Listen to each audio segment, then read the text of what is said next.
Scooby-Dooby-Doo, where are you? We got some work to do now. Scooby-Dooby-Doo, where are you? We need some help from you now. Come on, Scooby-Doo, I see you, pretending you got a sliver. You're not fooling me, 'cause I can see the way you shake and shiver. You know we got a mystery to solve, so Scooby-Doo, be ready for your act. Don't hold back, and Scooby-Doo, if you come through, you're gonna have yourself a Scooby snack. Scooby-Dooby-Doo, here are you. You're ready and you're willing. Yes, we can count on you, Scooby-Doo. I know we'll catch that villain. Hey, one and all, I'm not going to spend too much time on this review, but I recently just finished every single Scooby-Doo movie and show, and so now I'm going to do a review on them. So the original Scooby-Doo, obviously, the originals are the best.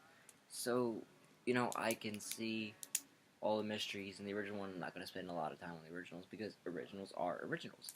So they never, Casey Kasem, Scooby-Doo, and Fred. I forget the guy who did Shaggy.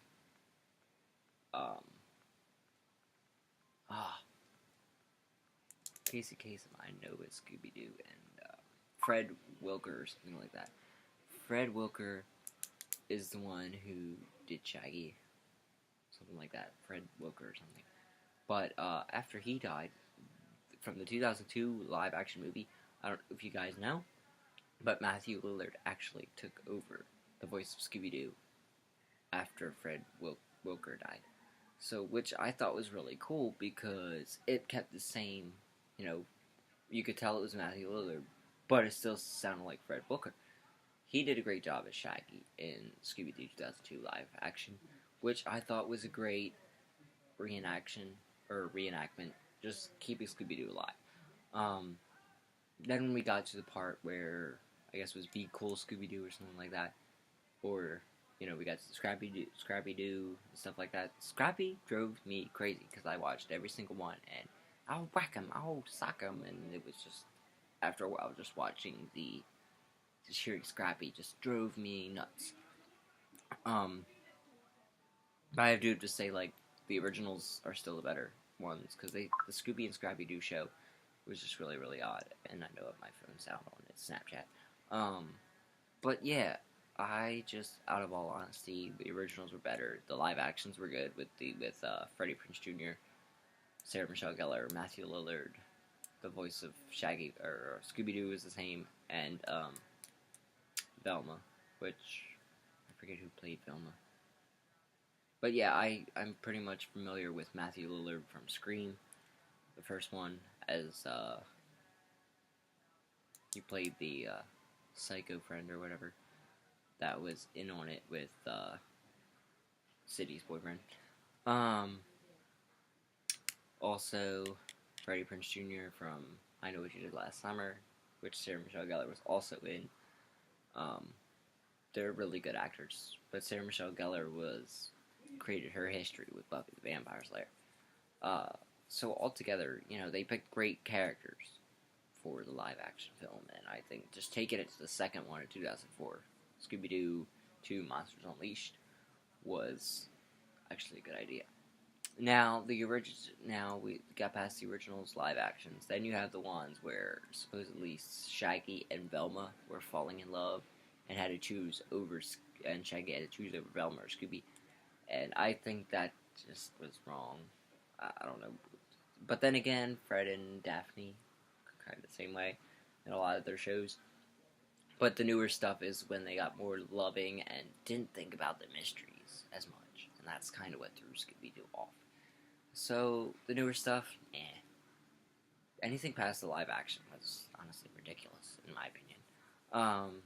Now we get to Scooby-Doo, Curse of the Lake Monster, and the new live action group. Okay, they kind of kept the Scooby-Doo realm a little bit, but could have done a lot better. I know I'm really shortening this, but I really don't have much to say besides the originals are the best, and I'm just going to leave it at that. Um, but they did keep some of the mystery stuff. The Scooby Snacks obviously has to be involved in Scooby-Doo, or else there would be no point of Scooby-Doo, right? Um, but yeah, I think Scooby Snacks was a lot to trick Shaggy and Scooby into that. And the thing I always thought about, and most people thought about, was Shaggy and Scooby always wanted food. So a lot of times I thought, okay, well, where are they smoking this mysterious weed, you know? Um, but yeah, just putting it into perspective a lot. There's not a lot wrong with Scooby-Doo. They're pretty much all good. I enjoy the WWE ones, having just the actors come in and do that and get known for their voices and, you know, just spread something around that's cool. Back when they did the original Scooby-Doo movies with the original crew, they had the Three Stooges and the Addams Family, and I thought that was really, really cool. So, just having it with other characters. I mean, even the Three Stooges, as much as I like the Three Stooges, they were actually pretty funny. They didn't do as much slap happy because it was for kids, but they still were around the same. The name calling, I think he did slap Curly in one of them. Lame brain, knucklehead, whatever. But yeah, altogether, it was just the newer stuff. Didn't blend well, but they did a good job of keeping it pretty much Scooby-Doo. So pretty much that's all I have to say. If you guys actually have comments, you guys can leave them too, of what your favorite Scooby-Doo was. I honestly enjoyed out of the cartoon movies, Scooby-Doo and Zombie Island was like the first one I seen as a kid, and the Alien Invaders. Those are two of my favorite ones. But I like also how they brought some of the cartoon characters into the live action, like in Scooby-Doo 2, where they had the Knight and the Cotton Candy guy and Mr. Electric. I thought that was really neat. And Freddy's part on the motorcycle was actually pretty good. But I do have to say I'm glad the Scooby-Doo crew did reunite later on at Spooky Island in the first original live action. And I thought, you know, just keeping it real like that was, you know, they can't separate the gang. And having Scooby as Grandma. And Shaggy actually falling in love with someone.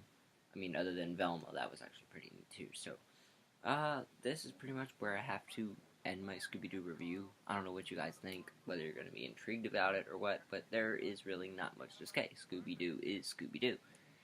The newer ones could have done a lot better, but they did keep the good spot in WWE, and the newer movies, the newer cartoons were actually pretty good. So, thank you, Casey Kasem, for doing 2 parts. That was actually pretty neat. Fred Wilker, we'll always remember him. I think Casey Kasem's also not alive anymore. But yeah, to all the people, and Velma and Daphne switch voices through all these different things. They never kept the same ladies either. But those who did stick in and kept Scooby-Doo original, I appreciate Casey Kasem and Fred Wilker. So I want to give them, you know, congrats to them, even though they are pretty much not alive anymore. I just want to say that's what brought Scooby-Doo alive, just keeping the same actors and the same voices. But yeah, good to Freddie Prinze Jr., to Sarah Michelle Gellar, Matthew Lillard. You guys did a great job, and I guess I can mention you guys on Twitter so you guys can actually see this, because you guys were amazing live actions, and I would like to see that same crew do another Scooby-Doo, because I would be really intrigued, and I would go to the theater to see it. So, to Sarah Michelle Gellar, Matthew Lillard, Freddie Prinze Jr., the woman who played Velma, and hopefully we can find someone, if Casey Kasem didn't die, which I think he did, to do the voice of Scooby. That'd be great. Or keep the same one that was in the 2009, 2010 movies. But overall, fairly, I enjoyed the live actions and the original cartoons and all the cartoon films. So that is my review of Scooby-Doo, and I hope you guys like it. And until next time, Scooby-Doo!